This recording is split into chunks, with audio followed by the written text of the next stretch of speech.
PSG Fan TV, bonsoir à tous, bonsoir Johanna. Bonsoir. Je te vois ravi avec le sourire. J'appréhende que tu as passé un excellent moment et que tu as apprécié ce scénario qui nous a offert ces Parisiens. Alors déjà je suis au parc, donc déjà rien que ça je suis contente parce que ça faisait un moment que j'y étais pas. Et 5 buts, dont un 5,5 avec Cavani qui est hors jeu. Déjà le fait que Cavani rentre en même temps que Mauro, je trouve ça plutôt bien. Il a eu un peu plus de temps de jeu et franchement ça m'a donné un peu de joie au parc pour le premier match du mois de février, oui.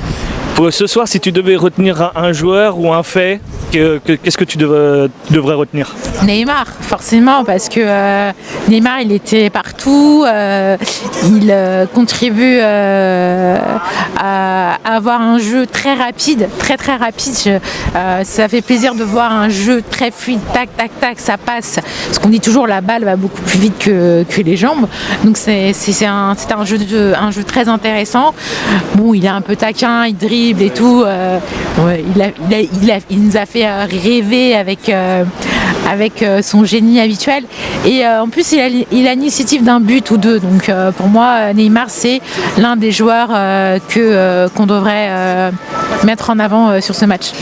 Ces derniers temps, on joue pratiquement tous les 3 jours. Oui.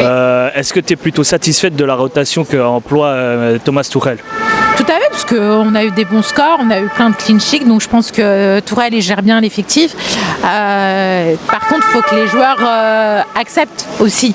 Je veux pas. Tu vises que quelqu'un particulièrement? Oh non, je veux pas parler de Kylian, qui est en plus, pour moi, il manque un peu de confiance en lui, certes. Il est moins bon sur les matchs. Là, certes, il a marqué, mais ces derniers matchs, j'étais pas satisfaite de sa performance. Donc, d'un point de vue technique ou sur ses choix? Non, d'un point de vue technique, sur ses choix, sur ses replis, il n'est pas toujours bien placé. Et c'est vraiment dommage parce que j'attendais beaucoup plus. C'est vrai qu'au dernier match, il avait fait un contre un gardien. Là, il l'a fait encore et c'est là où il s'est pris un rouge. Donc, mais ce qui m'a fait plaisir, c'est qu'il a eu l'opportunité de renouveler en fait la tentative en être face au gardien. Et là, il a mis dans la lucarne. Donc, ça m'a rassurée parce que j'ai besoin d'un Kylian Mbappé à 100%, même 300%. La Ligue des Champions, c'est dans même pas 2 semaines. Donc, il faut qu'il soit vraiment au top de sa forme, mentalement et physiquement. Voilà. À l'arrivée justement de ce match, offensivement, est-ce que tu opterais donc peut-être là, il nous a proposé Sarabia ou un Icardi?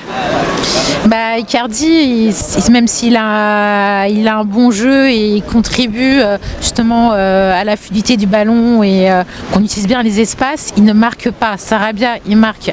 Donc forcément. Donc tu opterais sur la forme des joueurs? Je serais plutôt de la team Sarabia en ce moment, hein.